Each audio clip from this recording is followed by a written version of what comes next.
This is the Detroit Sports Podcast Network.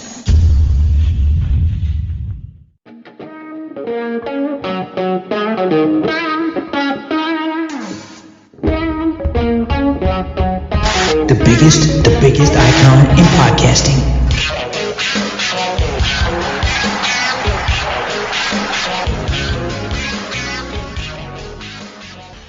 Welcome in, everybody, to another episode of DocNJock's Wrestling Podcast. This is episode 164.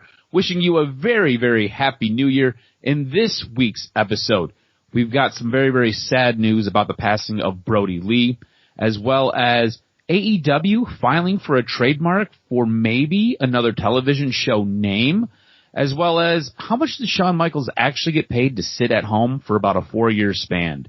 This episode, we're going to do things a little bit different. We're going to take a look at the best of 2020, and doing it with me, as always, he's the one, he's the only, he is the Doc, John Macaroon. What's up, cuz?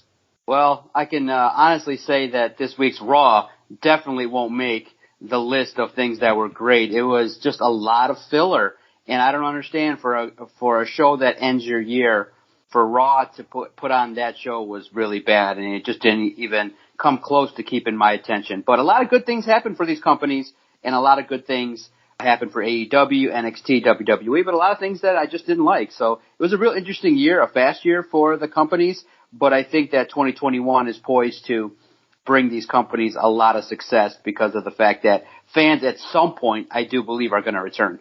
Do you think that a lot of times when you have these holiday shows, right? Monday Night Raw was basically coming right off of the Christmas weekend. SmackDown was aired on Christmas Day, wasn't it? And, you know, you're going to have SmackDown this week airing on New Year's Day. So you have these holiday shows, and do you think a lot of times creatives just kind of like, we just need to put something out there? Doesn't matter what it is, we need to put something out there. Generally, numbers aren't very good. People really aren't watching. They're wrapped up with their families, or they're traveling, or they're just not here sitting in front of their TV shows. And do you think they kind of skirt by a little bit by just kind of slapping stuff up on the screen? See, I think you and I have talked about it in years past. They just need an off season. Do you really care about anything that's happening in anything between December 15th and 20th? I mean, you called and were like, dude, I want to come record. I want to hug it out and come to the studio. And I'm like, cuz my ass is right now sitting with my socks on and my PJs. I haven't left my house in a couple of days just to pick up the mail. I shut it down. And I think that's what the mindset is. I'm not interested in anything going on in wrestling or a lot of things. I just want to relax, sit at home. So just even if it's 2 weeks, then there's an opportunity to reset everything. And you're absolutely right. These shows obviously could be even recap shows of here's what's happened. Here's what we think is great. Here's even like, you know, special features, best, you know, just have Drew McIntyre sit there and recap his match at WrestleMania and give us some insight. So I just think that what they do just hasn't worked, and the ratings are going to reflect it. How come we have the wrestling business figured out, but the people who are running it they just don't? I just don't get it. I'm not sure. Because we have talked about that, and I think an off-season would be great, not just for wrestling fans, but for the wrestling industry as a whole, for the wrestlers and their bodies. Generally what you find, wrestling is one of those weird things. You can leave it forever and a day, but at some point you will come back to it. And when you come back to it, usually your vigor for it, your energy for it, everything that has to do with it is usually heightened, and you just tend to get a little bit more sucked in. So I think an off season would be great for all of these promotions. Now, something that was very, very sad, Christmas Day. And I kind of want to get your reaction to when you found the news, because we started immediately messaging each other. Actually, it was the day after Christmas when the news broke that John Hubert, a.k.a. Brody Lee, ended up passing away.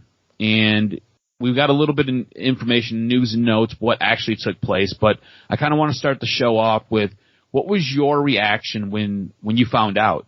And what were you doing? Because I had just got done dismantling about 12 pallets, because I'm doing a pallet wall at my girlfriend's house for her. And I got done taking these pallets apart. I sat down to kind of relax, and we were watching Letterkenny. And then next thing you know, a good friend of the show, Putty, ends up messaging me, and he was like, Brody Lee died? ? And I was like, what are you talking about? And then I started doing some research real quick, and it doesn't take very long with the internet. And within roughly 2 or 3 minutes, I kind of found some stuff out. In the meantime, while I was doing all of that, you had messaged me that Brody Lee had passed as well. And then I had divulged to you what happened. Like I said, we'll get to what actually took place in the news and notes segment of the show. But what was your initial reaction? What were you doing?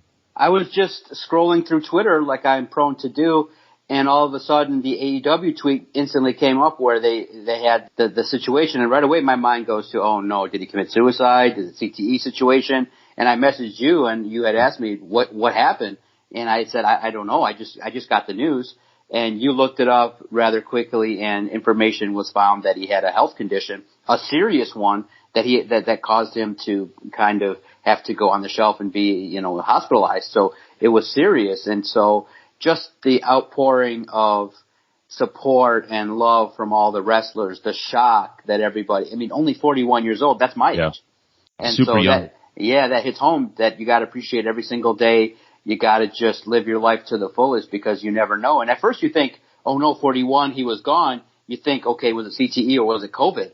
But it was a severe medical condition that got him. And it's unfortunate. You just don't think that a medical condition that's not cancerous or a situation that's debilitating is going to take somebody out that's in such good medical shape. But unfortunately for John Huber, a.k.a. Luke Harper, a.k.a. Brody Lee, that was it. And the tributes have been amazing. And what I like to see when you see these tributes is the outpouring of what a good guy he was. Yeah. One of my favorites was, it looked like E from the New Day had a real tight bond with him, and Brody Lee sent him a Japanese newspaper with him shining, with Brody Lee's hand raised and doing great moves in WWE, and it had E getting worked by Rusev. And he's like, this is what Brody Lee would send me. And it was funny because he goes, look, it made me he sent me a text without getting stretched and him shining. And that's the funny kind of sarcastic people I like to be around. People that are funny, that'll send you stuff, that are caring, a family person. So that's why it's a tragedy to see something like this. But his legacy will go on. The wrestling community is really tight-knit and will rally supremely. Cody Rhodes seems like a guy that will do whatever it takes to limit the tragedy for his family, and it just sucks to see, someone that young, because he left a company to go to another to start his career, and it just is so unfortunate that it won't ever come to be. And you can tell how much he was loved by everybody in the back. Like you said, the outpouring of just stories and well wishes and how great of an actual man he was. I feel like Luke Harper was one of those guys that you just don't get to see enough on TV, and you just don't get to get involved enough in his character. And he's one of the really, truly good guys in the wrestling business. The wrestling business can be dark, it can be shady, and it can be gross. But he seems like he was a guy who, through all of it, had just a heart of gold. He was a fantastic guy, and he was beloved by everybody in the back. And it's just sad to see him go.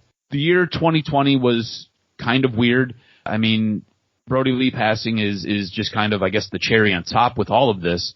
But I kind of want to do your best of 2020, where we just kind of sit back and we take a look at each promotion and we discuss what you thought the best match was or what the best gimmick was. And I think there's probably going to be some recency bias in this, just because I'm trying to remember what the hell actually took place back in January. I have no idea. I can't really remember. So I'm assuming that there's going to be some recency bias in this, but let's not hold that against each other. But let's just kind of kick this off with Raw, as we always do.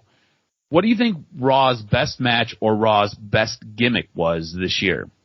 It was really an interesting year for Raw in regards to a company that started off, I think, strong with the Royal Rumble. You had Drew McIntyre getting over and things like that. I liked a lot of things that went down in regards to the tag team, the women, and things like that. But probably among the best is, like you said, recency bias. I was a fan of Drew McIntyre and Randy Orton. I think that overall what you saw was the culmination of two wrestlers hitting their peak, and for Randy Orton doing it again, his resurgence the past 12 to 15 months has been amazing. So I really thoroughly enjoyed seeing the rise of Drew McIntyre in 2020. The fact of the matter is this was a worthy champion, and it just stunk because of the timing of it. Mm-hmm. So he's going to get blamed a lot for the bad ratings, but it's not his fault. It's because it's a 3-hour show collectively, and his segments along with AJ Styles and Randy Orton's and The Fiend's were among the best that showed up. But that feud was really good, and it culminated in back and forth and really some solid ring work on Monday Night Raw. One of the real reasons why you could enjoy the show. I agree with you 100%. For me, the best match or gimmick would probably take place surrounding the Royal Rumble. You kind of laid it out perfectly. The Royal Rumble this year was fantastic for a lot of different reasons. And a guy, and I'm going to give him credit for Raw, or I'm going to give Raw credit for him. You had Keith Lee come up from NXT and join the Royal Rumble and then go toe-to-toe with Brock Lesnar, who at the time was the Raw champion. And that was fantastic. You had Edge enter. Edge ended up going to Raw, which was fantastic. And you had your nostalgic moment. You had your awesome pop. Then you had Drew McIntyre defeat Brock Lesnar, who just basically wiped the floor with just about everybody in that Royal Rumble. That was his crowning achievement moment. That was the moment where you knew he made it, and you knew he was the hand-picked guy to get the belt.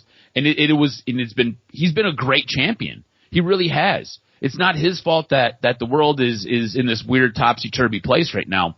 But I think the lead up to Royal Rumble, what took place at the Royal Rumble, and how it all just kind of sparked the fuse for what became Drew McIntyre's year, I thought it was pretty fantastic.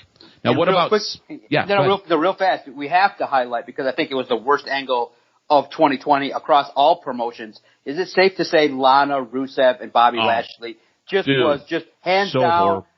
5 trophies across the board for the worst angle for every company. It likely culminated in Rusev leaving and just hating his life. It was horrible. It never did anything. I think it just actually hurt all the people involved more than anything that we've seen in recent memory. It was just the worst. And nothing stands out to that degree. Obviously, there were some awful segments that were put together, but that angle never needed to be written about. No, it was absolutely brutal. It was pretty horrible. For SmackDown, let's transition over to SmackDown now. The best of 2020 for SmackDown, and again, here's some recency bias coming through, but I think it was Roman Reigns. I think this reincarnation of Roman Reigns as this heel character, something that we've all wanted, something that we've all asked for. I think this heel Roman Reigns has been fantastic. I think it's been one of the most gripping things on television on Friday nights with SmackDown TV. It has been really good because of the fact that most people didn't think that maybe Roman Reigns would get to this level. I think that once people felt like, he took that time off, that his career had really kind of stunted, right? And now you give him the belt, you give him Paul Heyman. I think that marriage has been among the best things for SmackDown. And SmackDown was an interesting show. You had a lot of topsy-turviness, a lot of wrestlers leaving and things like that. But I also like the work the women did. I think the Sasha Banks-Bayley situation played out pretty well and was really something that made you want to tune in because, like we said, maybe the feud might have went on a little too long or might not have gone as exactly perfect to get the A+ angle that you needed. But Sasha Banks and Bayley carried their weight and really made a show interesting, especially on Friday nights. Yeah, no, for sure. Absolutely. They carried that women's division, especially on SmackDown. It was so damn interesting. It got you to buy in. And that was a long-time story tell that you ended up getting the payoff. And the swerve of Bayley going heel throughout all of that was just crazy because you never expected that. She was supposed to be the good character, and Sasha being the face, who was normally the heel. It was just a great telling of a story. NXT. I think for me, the best part of NXT in 2020 was the addition of Pat McAfee. Again, some recency bias showing through, and NXT has been absolutely fantastic. But I think the addition of Pat McAfee, who can help elevate other guys who aren't being utilized, I think is great. And really pull them up and get them into that main event stratosphere where you're working with guys like the Undisputed Era. I think the addition of Pat McAfee to NXT is 6 stars. I think it's 6 stars plus. I think it's awesome. And then I think a close second was the arrival, the way in which Killian Cross was portrayed to come in was really good because of the fact this is a big dude. Yeah, his push was derailed due to injury, but he seemingly has now transitioned right back into somebody that you can believe in. And obviously, when you got Scarlett Bordeaux, you're going to want to pay attention. And so obviously, I think Killian Cross is a top guy. He's got the look. He's got the promotion behind him. The vignettes were awesome. And whatever the WWE decides to do with him in NXT is going to be great. And I just think that his addition, obviously, the departures were tough for NXT, but they just continue to roll.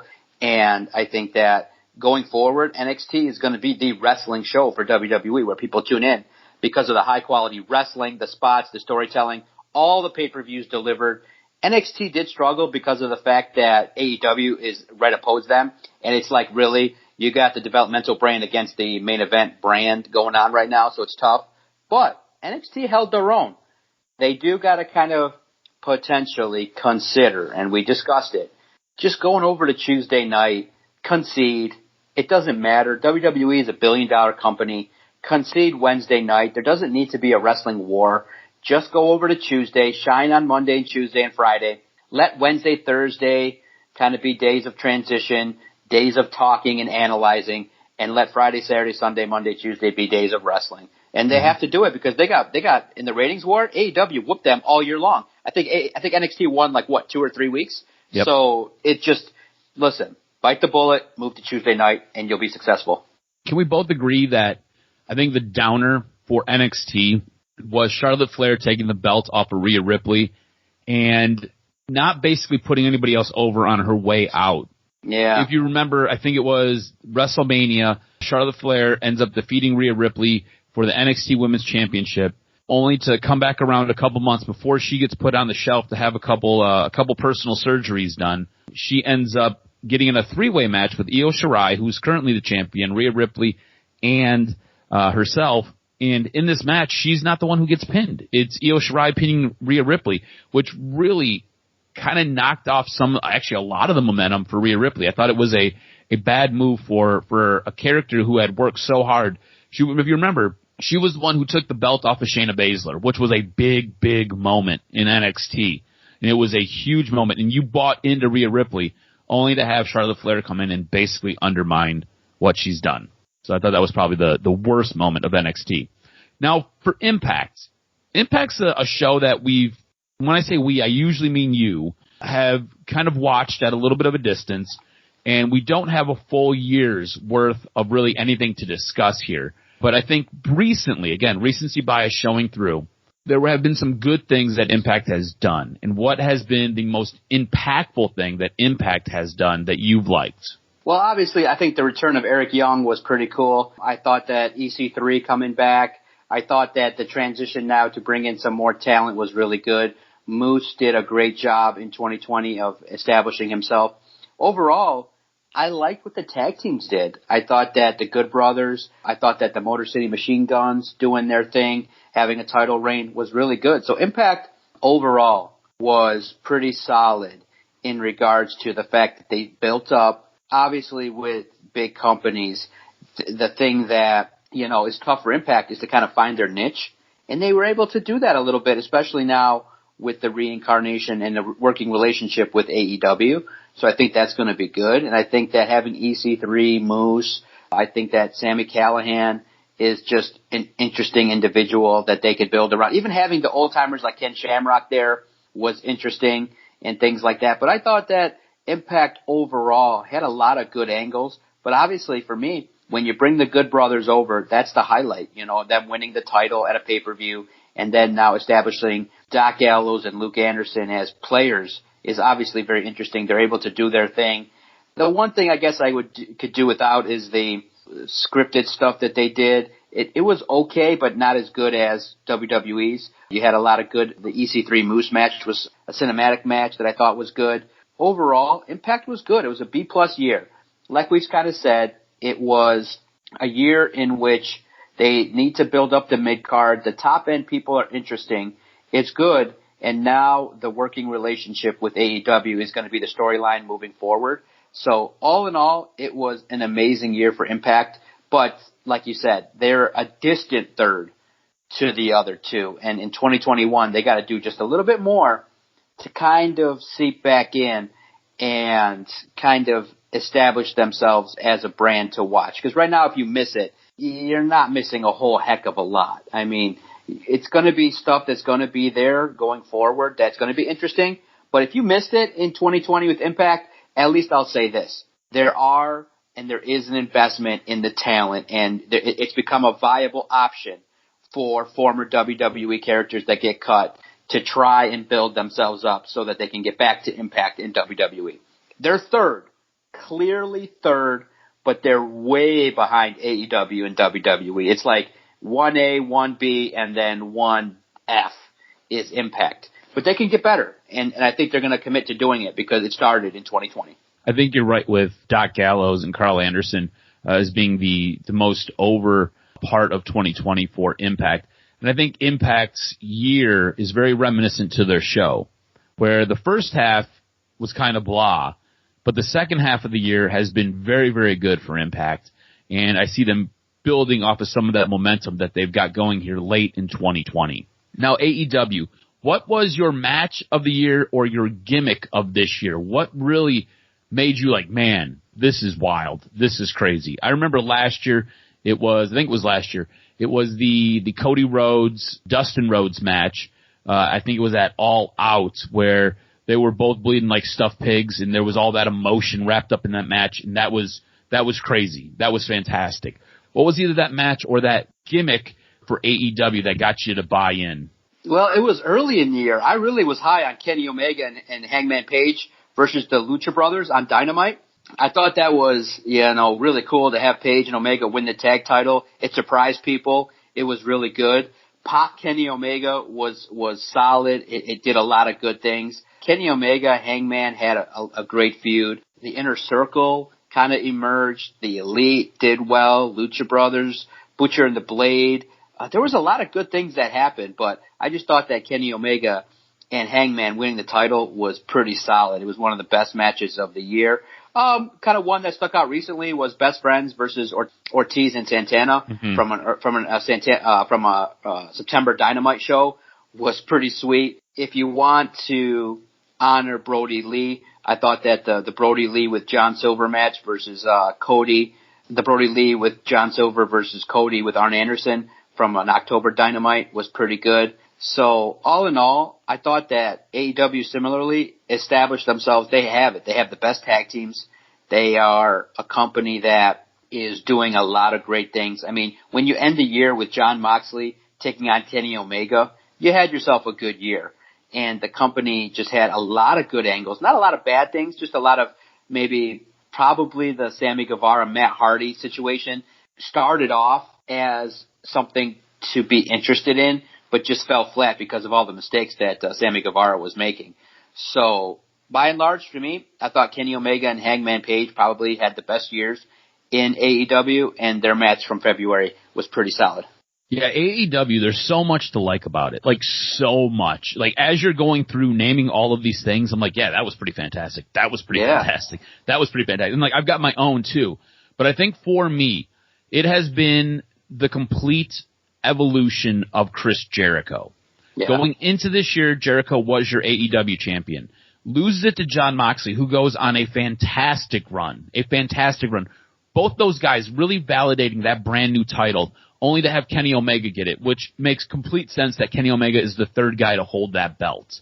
But Chris Jericho goes from being a champion, the highest of the high in AEW, to then having to pivot and do commentary. And we both agreed, throughout large stretches of quarantine, his commentary on AEW matches was so damn good and so damn entertaining. And he added a little bit of a different flavor, and he got you invested, and he put guys over. He would break away from his character as this brutal heel, leading the Inner Circle to put other guys over, but do it in his way. Whether it was a little bit of sarcasm or whether it was a little bit of slapstick, whatever it was, him on commentary was fantastic. To then only come back and have to lead the Inner Circle the very next night or the very next episode, and then to have a fantastic match and to have the back and forth that was led by Eric Bischoff with Orange Cassidy and like really helped elevate Orange Cassidy. And they had a fantastic match. That was weird. It was so weird. It was such a gimmicky match. But it was the evolution of Chris Jericho throughout the year, kind of tying things in. And really, if you look at it, Chris Jericho's fingerprints are all over the 2020 AEW year. And I thought it was fantastic. It was. And it's only going to get better, too, right? I think that, the Inner Circle with MJF, unreal storytelling, good stuff. And look, despite... we didn't talk about that. Like, their Dinner Debonair, which won MJF an award. Yeah, and to see what they can do with it, it's going to be amazing in 2021. The company's only going to get stronger, and I can't wait to see what they do. It's just going to be a big year. I mean, they crossed 1 million viewers regularly, and they were able to have a lot of fun with what they were doing. So I think it's going to be a fun year for AEW going forward. Yeah, I agree with you. I can't wait to see what AEW does. It's going to be fantastic. Yeah, overall, the year in wrestling, I would say, was a B. I think the fans not being there hurt everything. It was a good year if you paid attention, but it wasn't what it could have been. I felt like there was a lot left on the table. It was, if you're a fan of wrestling, you marked out a lot. Obviously, one of the moments of the year was Edge returning, obviously, and seeing him do his thing was crazy. But by and large, I think the nostalgia that you get to see a little bit on AEW. Obviously, Edge, Randy Orton at WrestleMania, The Undertaker doing his thing, kind of had a feel of like, okay, one chapter of wrestling has now kind of closed, and the next one is beginning. And in 2021, you got to start off this decade right, culminating with The Undertaker's retirement. It was nostalgic, but probably in the era of COVID, not what it could have been. But I think that chapter of wrestling has now ended. But guess what WWE is going to do on the 4th, baby? It's Legends Night. We get to relive it all again with Hulk Hogan and The Big Show and Ric Flair. And how bad is it going to be when Hulk Hogan comes out and the Thunderdome, well, it's controlled, but it's just going to be a situation in which you're going to recognize that these guys that are the legends, per se, are way more over than the guys you got now. And that's how it always is, though. And that's just exactly. That's WWE's problem, man. That's the problem with WWE. I think Legends Night should be in like December instead of January. Kind of culminate the year, not start the year off. You know what I mean? Mm-hmm. But that's how they do it, and it is what it is. But let's finish this bad boy out. Hit me at this week's professional wrestling news and notes. What made your list, sir? So really AEW heavy, but we're going to start with Jim Ross, who I guess is AEW, but this is in regards to his time when he was with WWE or WWF at the time. According to Jim Ross, Shawn Michaels was paid $750,000 a year to sit at home and not work.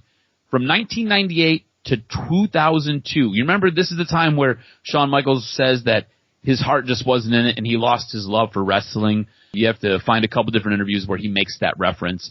But Vince paid him and prevented him from going to WCW to work with his buddy Scott Hall and Kevin Nash. So absolutely crazy. Vince would much rather pay you to sit on the shelf and prevent you from going to WCW. Could you imagine if WCW could have gotten Shawn Michaels at that time? Oh, my God. The lid would have blew off. It'd been crazy. An all-new, all-elite wrestling show has been announced on the AEW Games YouTube channel. The new show will be called 2 Point Show and will feature Kenny Omega as the host. The show was announced via a teaser trailer with Kip Sabian.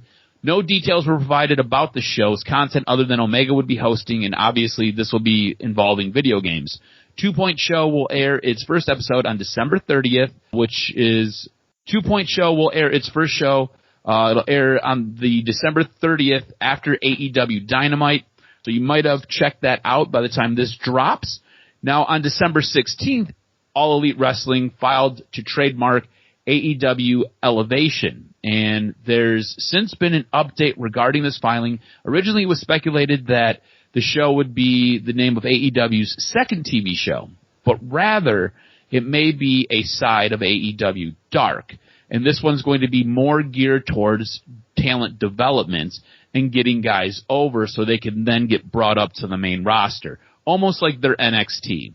And now to kind of close this year and to close this podcast, kind of where we wrapped it all, or where we started it all with Brody Lee. So Brody Lee was hospitalized in October with a lung problem, according to Wrestling Observer Radio's Dave Meltzer.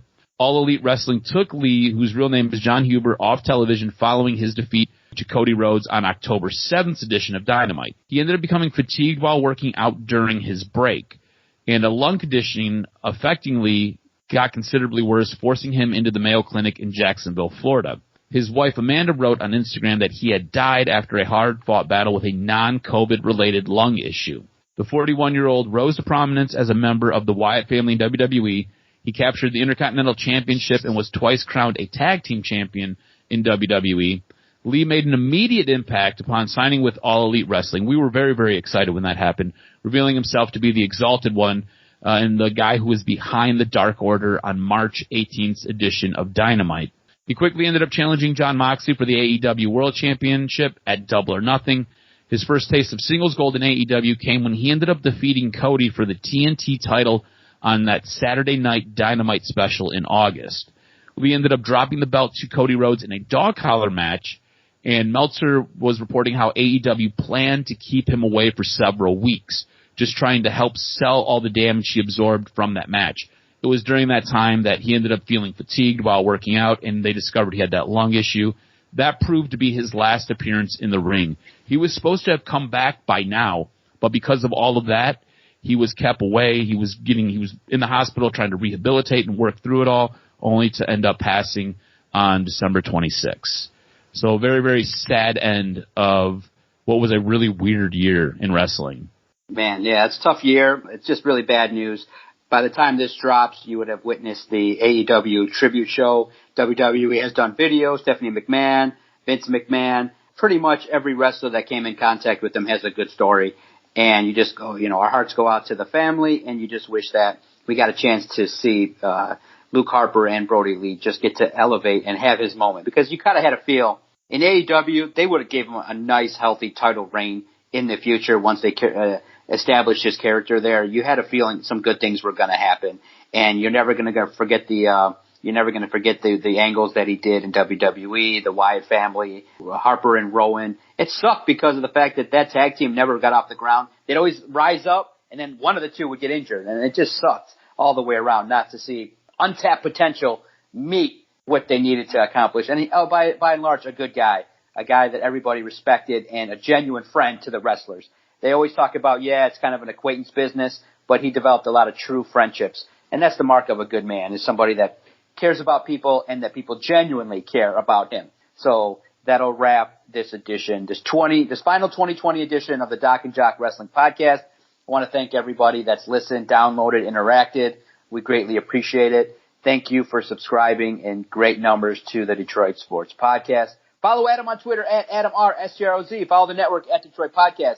Make sure that if you enjoy anything going on or you disagree, feel free to hit us up. The most interactive Detroit sports Twitter page in the land. Can't wait to do this again next year because it's going to be a good year. Yeah, it will be.